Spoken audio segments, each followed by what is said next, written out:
ఒక ఆమె దారినే వెళ్తుంటే ఒక పంది పిల్ల వెళ్ళిందంటండి, వెళ్తుందంట.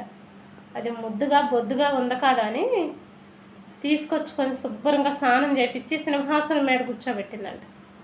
కూర్చోబెడితే ఆమె అటు వెళ్ళంగానే ఒక బురదగాని వచ్చిందంట. ఆ పంది ఏం చేసింది, దాంట్లోకి వెళ్ళి బొర్లాడుతూనే ఉందంట. ఎందుకంటే ఎంత పంది సింహాసనం మీద కూర్చోబెట్టినా దాని బుద్ధి ఏంది, బురద పట్టిపోయింది కదా. బురదలో మునిగిట్టి దాన్ని తీసుకెళ్ళి సింహాసనం మీద కూర్చోబెట్టేవనుకో ఉపయోగం లేదు.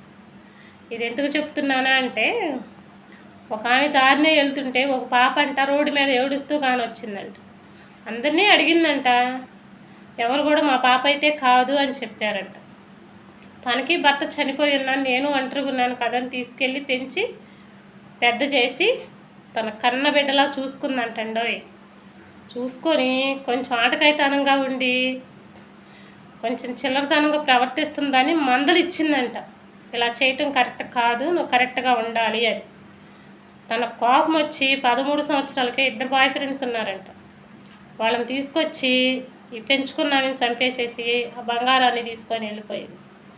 చూసారా, తన తల్లి తండ్రి కని తన రోడ్డు మీద వదిలేస్తే అయ్యో పాపమని జాలి తలిసి పెంచి పెద్ద చేసి తనకు ఒక లైఫ్ ఇస్తే ఏం చేసింది, లాస్ట్కి మందలు ఇచ్చిందని తన 2 బాయ్ ఫ్రెండ్లతో చంపేసి నగలు తీసుకొని పారిపోయి బురదంలో బోర్లాడే పందిని తీసుకొచ్చి సింహాసనం ఎక్కిస్తే ఇలాగే ఉంటాయి. అతి మంచితనం కూడా అంత గొప్పది ఏం కాదు. అతి మంచితనానికి పోయావనుకో ఇలా ముంచేవాళ్ళే వస్తారు కానీ మంచోళ్ళు రారు.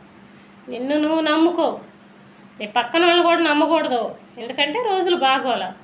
నిన్ను నువ్వు నమ్ముకో, బాగుపడతావు. ఎదుటోళ్ళని నమ్మక ముంచేస్తారు. అవునంటారా కాదంటారా?